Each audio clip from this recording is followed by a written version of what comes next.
Everyone's doing well today. Thanks for jumping on the call. Got a few things that we want to go over today, and then answer any questions you guys have. So I'll jump into what I have, and then if you guys have questions, we can stay a little longer today and answer questions. If not, then just got a couple of things. First one is an email that we received yesterday from the Utah Association of Realtors. We're getting a little bit of questions on that, so I thought I would address it. It's the new FINCEN regulation that's going to go into effect on March 1st. So you probably got that.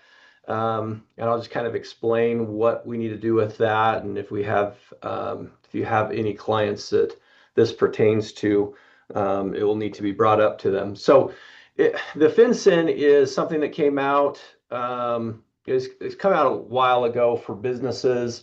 They're basically trying to help establish an anti-money laundering regulations. They're trying to crack down on some of the fraud with money laundering. So they're moving this into the real estate world. And so it doesn't affect everybody, but it does affect you if you have three scenarios. And all three of these things have to happen for it to affect your transaction. And then the key is it's starting March 1st, but if you have something under contract currently, it will, and it's not closing until after March, it will affect your transaction. So you're going to have to bring that up right now. So basically there's three criteria that need to happen. One is residential property existing 1 to 5 families. So that basically any residential property under 4 units this applies to. So that's one criteria. So that should fall into everybody's category. Number 2 is it's a non-finance transaction. So if it's getting a loan, then this doesn't pertain to that property. But if it's not getting a loan, we're going to buy with cash, hard money lending, seller financing, any of those type of transactions, then criteria 2 will be effective. And then the last one is the buyer is an entity or a trust. So if you're buying it in an LLC, a corporation, or something like that, or a trust, we've seen a lot of trusts come through lately from sellers and buyers that if it is part of that, then it is part of this criteria. So you have to have all three of those for this to pertain to your client: residential property, cash buyer, and a trust or an entity. If that is part of your transaction, then title is actually going to have them sign some forms. They'll have to provide their name, who the trustee, the grantors, everybody who's signing as the buyers, their addresses, social security numbers. So really everything that title company already pretty much has anyway. They'll gather it on another sheet of paper.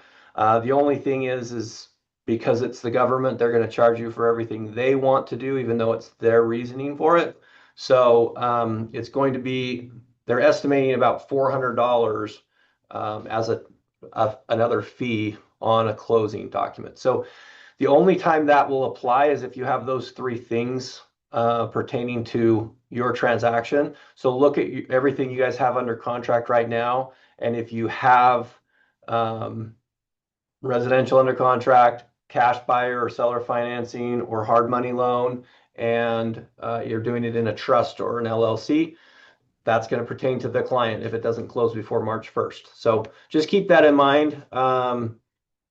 Doesn't affect everybody, so just make sure that if it does affect you, I always say that if you can explain it before the problem comes, then it's education. If you explain it after the problem happens, and it's making an excuse, and as agents, we don't want to make an excuse that, sorry, there's a $400 fee.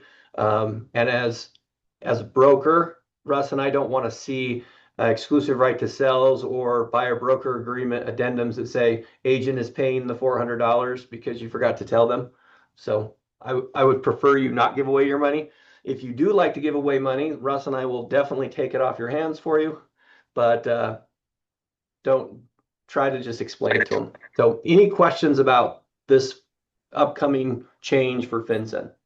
I just wanted to clarify, just so to make sure I'm understanding. So almost any home that we sell, that's a single family resident, Yes.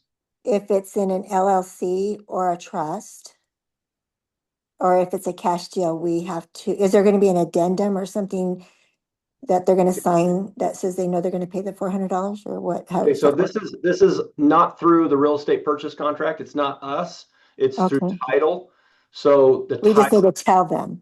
the title will have them sign a form and they'll have, so our job is really just to inform them, Okay. even make sure from the title side that they are aware that title's going to find out. I just would suggest you don't wait till you're sitting at the closing table to inform your client that, hey, here's another fee for you. That's never a great conversation and always kind of leaves a bad taste in the mouth of, you and your client, and you don't want to have that. So I'm bringing it up not because as agents we're responsible for getting anything signed. We just, if we know these criteria and we can talk to the title up front, then we can save ourselves the headache of having to explain or get the backlash from our client. So did you And say that the just fee is new or like is it set or is it going to be different per title company? The fee is a government fee, so it should be the exact same for every title Okay. company. Okay. Yeah. um, back to Jeanette, but all three have to be in place, correct? Yeah. Yeah. Jeanette, you said and it's not one of those or two of those. It has to be all three of those. Oh, okay. Thanks for clarifying that And I did not understand that. Thank you. Yeah. All three FinCEN. have to pertain to it. Yeah. So this actually can happen quite often when you have just a regular cash transaction from a trust, even if it's right. Okay, Yeah. Yeah. If right. if your client or the buyers into your listings, they're purchasing it with cash or a hard money loan, or they're trying to do seller financing, then this would apply to that. Because the chances of one being a residential property, that's pretty high. I mean, most of us sell between 1 and 4 units. I mean, if it's higher than 4 units, then it's not there. But most of us are selling between 1 and 4 units, most of us. And so when you have a cash transaction, just kind of look at it and see, is it going to go into an entity or is it a trust? And if it is one of those two, just know that that's going to be part of the closing documents or and this it's the title. buyer. The buyer is an entity, not the seller. Yes. Okay. So It it's only it's basically, applies to the buyer and not the seller. well, so it mainly applies to the buyer. Um, Let's see, seller's requirements is just make sure that, so the seller's requirement is that they get the information to the title company. Okay. So this is where in section 3.1 of our REPSI, it says that we will provide all the information necessary to close the transaction. The title company will not close the transaction if this information is not present. So if the seller says, I'm not going to provide my information so that the buyer can get this done, they'll be holding up the transaction, and that would fall under section 3.1 of the REPSI. So as a seller, you're just informing them, hey, I mean, the title company is most likely going to have this information anyway. I mean, they're going to have the title, the social security numbers, the addresses, and the names. So it's not as much on the seller side, but if they refuse to provide any information so that they can complete that form, then they'll be holding up the transaction, and it won't be, hey, the buyer can't do it because like I've seen this where a seller doesn't want to sell the home, and so they're looking for a reason to get out of the sell, and so they're being very difficult. This information is not one that they could be like, well, I just won't give them that information. Then the buyer can't close, and then I got the property and I don't have to sell it to them. This would fall under section 3.1, where if you don't provide it, then the seller could be in default. Can I ask another clarifying question? So we're talking about the buyer side. So I understand when the buyer comes in as an LLC, can you explain how they'd come in as a trust? I'm not sure. Or they're just placing it in a trust at that time for the, can you elaborate on that? Yeah, so usually you're going to see the LLC, but a trust is just like an LLC. If they're buying property in a trust, they can do that. We don't see it as often, um, but a trust is an entity in itself.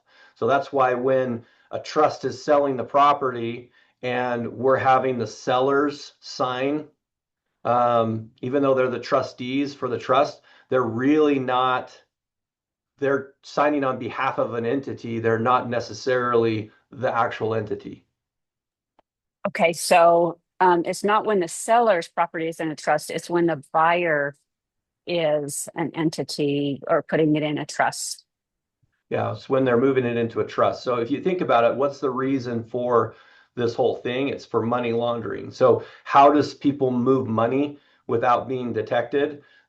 Move it through a trust, buy through a trust. You know, like that's how you're seeing these things happen. And so that's what they're trying to get ahead of is we want to have our nose in your business because of all the fraud that happens. So, Jason, I got a quick story on that real quick. Sure. Just I years ago, I had a buyer that I picked up, and I'm trying to remember. I want to say it was an internet lead, I think, but this was a long time ago. But I met the guy and showed him a few houses, and then one day he told me, "Hey, we're going to be buying and paying with cash." And I said, "Great, I'll need a proof of funds letter." And so he sent me a proof of funds letter, and it was from the Bank of Cambodia. And remember I sent that over to the listing agent, who was also an agent with the same brokerage I was with at the time. And I remember she called me and she's like, "Is this real? Like a $400,000 purchase and you're using funds from the Bank of Cambodia?" And I was like, "Yeah, it's real." But in the back of my mind, the whole entire time, I was questioning, like, is this a legitimate thing or not? And it finally then did close. And ironically, they closed it with funds from a different account from the Bank of Cambodia. So it was still from Bank of Cambodia. But I remember thinking the whole time, like, is this really legit? And wondering, are they doing this as a way to launder money from Cambodia into the US? Because prior to this, like, there's no requirements of any verification or anything like that. And so I remembered the whole time thinking, I hope this deal really actually closes, which it did. And then like 2 months later, they called me up and said, "Hey, we now want to sell that property. We don't want to have it anymore." And then my heart really sank because I was like, this is exactly what you would do if you were trying to money launder. But the market had softened a bit and they couldn't get the property sold. In fact, I don't know if they ever did sell it. So hopefully it really wasn't a money laundering thing. But that would be the idea, though, of why this is in place, is because that's how somebody could move money into the US, is they go buy a house and then sell it a few months later. Even if they sold it for a little bit of a loss, they now have gotten 400,000 or close to it into the US that might not be clean money or whatever. So anyway, that's kind of the idea of this. So that's how our principal broker helped with money laundering. I'm just kidding. Hey, that's why I'm so good at what I do, is because I've usually done all the stuff that I teach you not to do. So Yeah. All right. Any other questions on this new thing? Okay, I want to go through two forms real quick that just got updated just a week ago.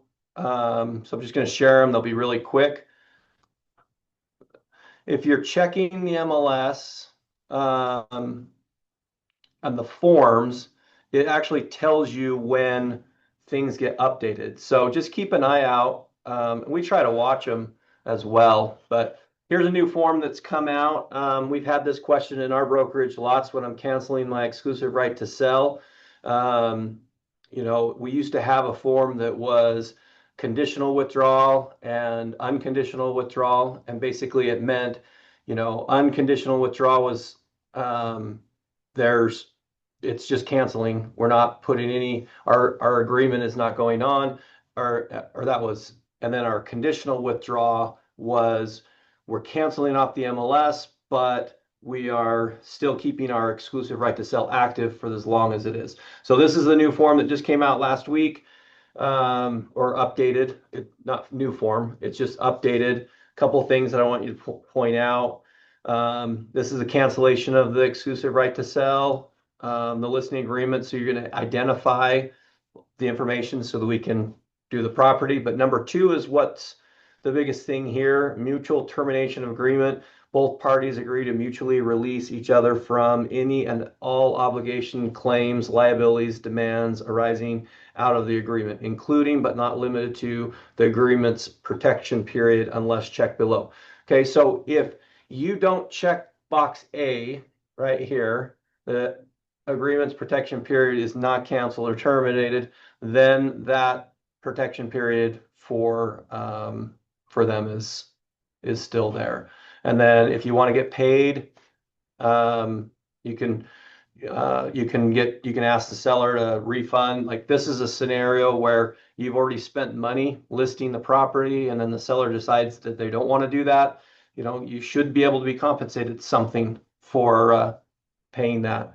And then they would sign this, we would assign it. Basically, it's effective once everybody's signed, and that's the cancellation. So that's if we're going to cancel it completely, then we can use that form. This one, so some of you may have heard that they have created a new HOA association, like task force. The lady's kind of gone around and spoke at a few different events lately, but they're really trying to dial in the HOAs, make sure that they're all compliant, make sure they're working with us in a good way, and working with the buyers and sellers. They're not really here for the agents as much as the buyer, the sellers and the buyers, the people who own in the HOA. So every once in a while, we'll have to get documents from them. It's very difficult to get that information. This is a form that was created that basically says, this is something the seller is signing that you're giving to the HOA. So the HOA would say, hey, we can't give you that information unless we have something from your seller. This is that something from the seller that's basically saying we're requesting these documentations. And then it kind of cites the state laws of what associations are that need to do. So, there's charges that they give you, or penalties for failure to provide the documents. Those are all state rules that are laws that HOAs have to follow. And so when they are saying, oh, I can't give you that, I don't have that, it's best to have this signed, sent it over there so that you have something from the seller saying you have permission to talk with the HOA and get that information. So hopefully with this new task force that's kind of going through the HOAs, HOAs will become easier to work with, but I know that sometimes they're not super easy to work with. Okay, any questions on that one? Okay, this unrepresented buyer form, they kind of just updated it. It's the same as it has before, but this middle section here, it's basically just making it sure that they acknowledge and that all the actions the seller agent does is on behalf of the seller, but the seller's agent is able to contact the buyer directly to discuss related terms of the real estate transaction, provide buyers with the blank forms, and negotiate terms of the real estate transaction between the buyer and seller. So this is a call that we get quite a bit. And an agent is representing the seller, and an unrepresented buyer calls. Can you show them the property? Yes, you can. Do you need to have a buyer broker agreement signed before you show it? No, you don't, because you're representing the seller in the transaction. So you can show the property, you can give them forms, a REPSI, you can discuss the terms, things that they want, and you can talk with them directly. So you pretty much can do what you need to do with an unrepresented buyer. Don't hesitate to do that. Where you want to be careful is just giving them advice on, you should do this, you should do that. You don't want to act like a real estate agent, but once you have this one signed, this right here at the bottom, this is what's going to help get you out of trouble. And it says, by signing this unrepresented buyer disclosure, the buyer understands and agrees with the agency relationship confirmed herein. The buyer voluntarily waives any cause of action against the seller's agent and the company that claims that the seller's agent and the company are representing the buyer or the buyer's interest. Furthermore, the buyer holds the seller's agent and the company harmless for all liability arising out of the claims, any claims of an agency relationship between buyer and seller and agent company. Okay, so don't blatantly give them information so they can come back and say, hey, you were acting as my agent. But when they sign this, they're basically acknowledging the fact that you represent the seller, they represent themselves.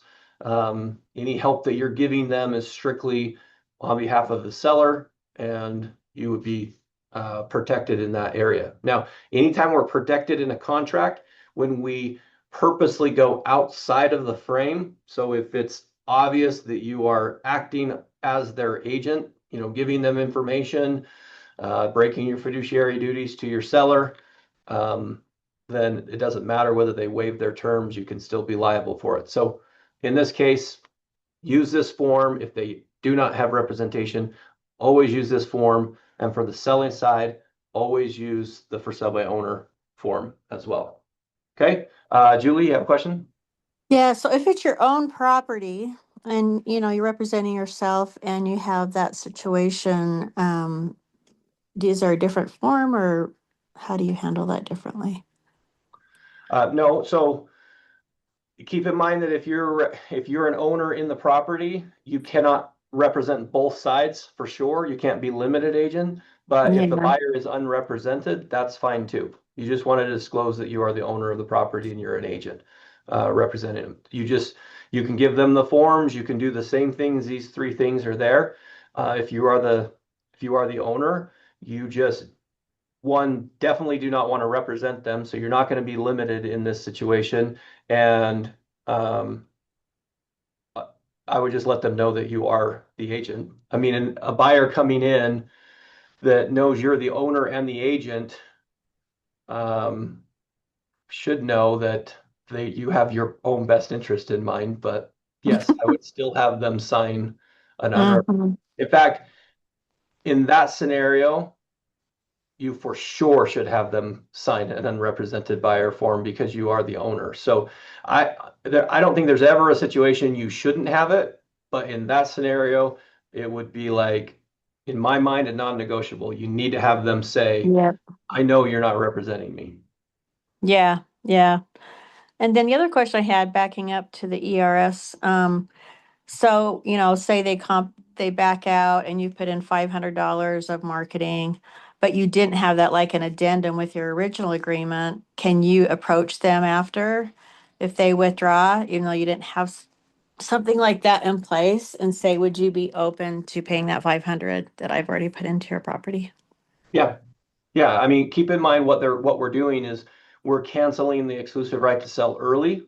So we don't have to cancel the exclusive right to sell early. We have an agreement for a certain amount of time. Whatever our contract says, we have an agreement to that time to keep that listing. So that's a scenario where the seller's coming to us and saying, I want to cancel it and I don't want to be part of that anymore. Well, that's fine. You could agree to that. There's certain circumstances where all of us release uh, our listing because the seller is doing something different or they have a situation that we have to release the listing.